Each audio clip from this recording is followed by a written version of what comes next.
I'm going to tell you guys about a situation that my friend Sean has been in recently. I changed his name because I don't want him to ever know that I'm talking about him.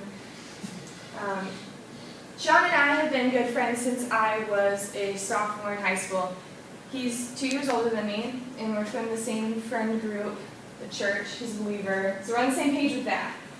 And he's the type of person who feels like he is not in the place to call out any kind of sin in another believer because he's not perfect and he realizes that.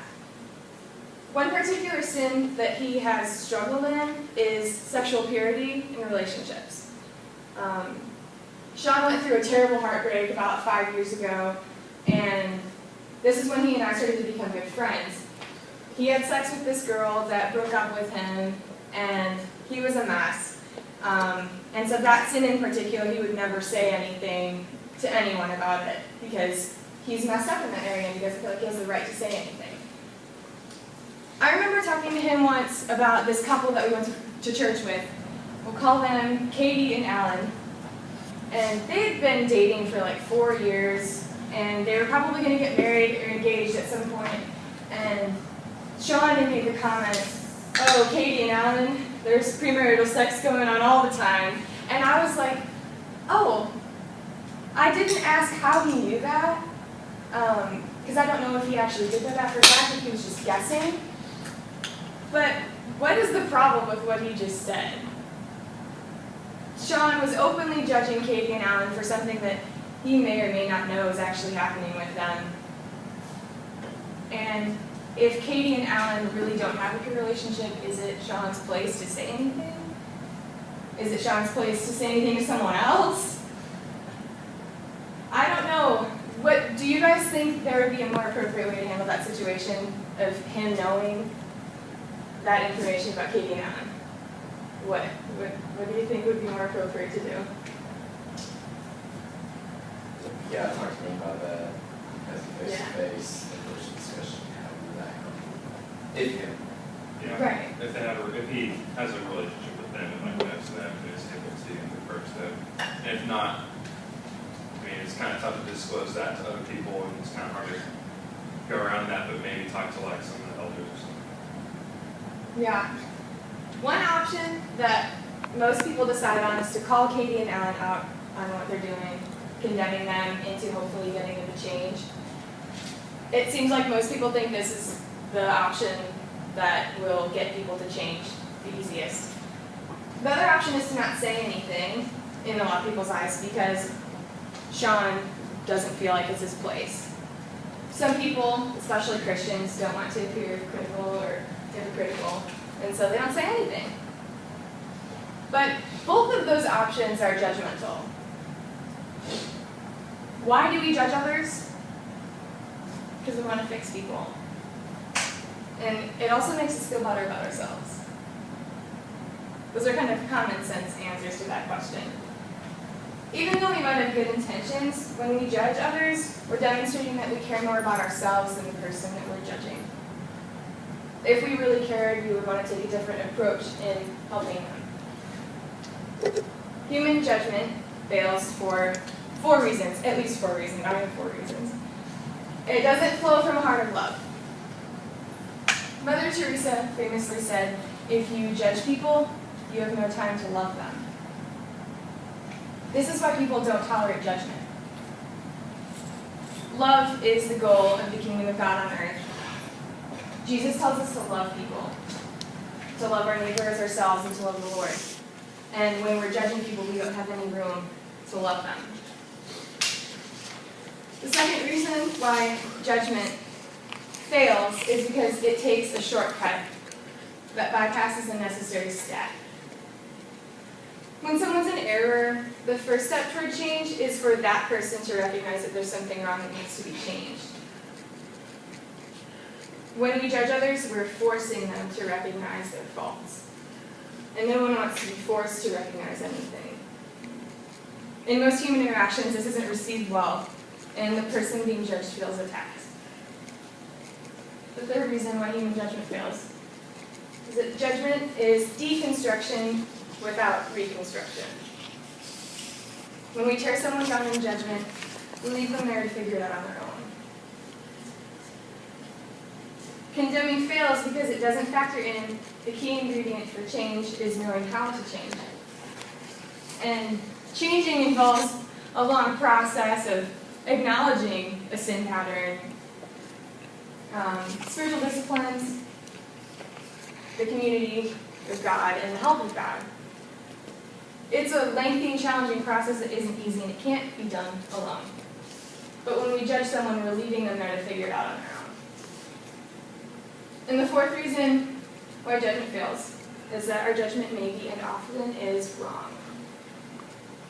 You've all heard the saying, don't judge another until you've walked a mile in their shoes.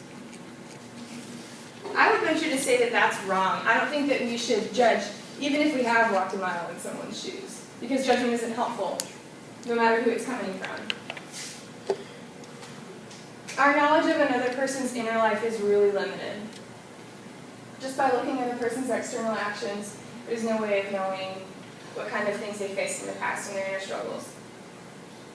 And Philo of Alexandria, an ancient theologian, said, "Be kind, for everyone you know is everyone you meet is fighting a great battle." So why does human judgment fail? It doesn't come across as loving. It doesn't allow the other person to own the need for change. It doesn't offer help toward change. And it may be entirely inaccurate. We feel the need to fix others through our judgment. But we also judge people to make ourselves feel better. When we judge others, we feel superior to them. This explains why gossip feels so good. Gossip allows us to escape into a world where we're superior to those that we're talking about. By magnifying their faults, we get to forget about our own and overlook our own issues and sins and ugliness. Gossiping is really easy to do. Everyone does it. It's a rare thing to find someone who refuses to gossip. And it's even more rare to find someone who will make you stop gossiping. I would respect a person so much more if they would stop me in my gossip, in a loving and gentle way, obviously, rather than continuing in my gossip and feeding into it. The secret why it's so hard to stop gossiping, even if you wanted to, is that it comes from a judgmental heart. I have a judgmental heart, and that is why I gossip. Whether we judge others verbally with other people, or we hold it in and just think bad thoughts about another person, the result's the same. We feel better when we're judging them. So it's obvious why judgment fails and why it's bad and why gossip is bad. Now we're going to take a look at what Jesus said in the Sermon on the Mount about judging. It's in Matthew 7, 1 through 5. Do not judge, so that you may not be judged. For with the judgment you make, you will be judged. And the measure you give will be the measure you get. Why do you see the speck in your neighbor's eye, but do not notice the log in your own eye? Or how can you say to your neighbor, let me take the speck out of your eye, while the log is in your own eye? You hypocrite. First take the log out of your own eye, and then you will see clearly to take the speck out of your neighbor's eye. The phrase, do not judge so that you may not be judged. Some take that to mean that if we judge others, God's grace will be taken away from us. I've heard that before. But my opinion is that that is not what Jesus is saying. He's illustrating a point to say, don't judge others unless you are prepared to live under that arrangement yourself. God is not mentioned in this verse, but rather we'll be judged by others with the same scrutiny that we use to judge them. When we judge someone, that person's probably going to turn around and judge us back. It's just the way the judgment works. Jesus' point is clear. If you judge someone, be prepared to be judged in return. And then Jesus uses an illustration with a log and a speck in your eye, and It's kind of ambiguous sometimes. Usually when people interpret this, they say the log, in my own eye, would be my sinfulness. As if Jesus is saying that we need to get rid of all of our sinfulness in order to be able to judge another person.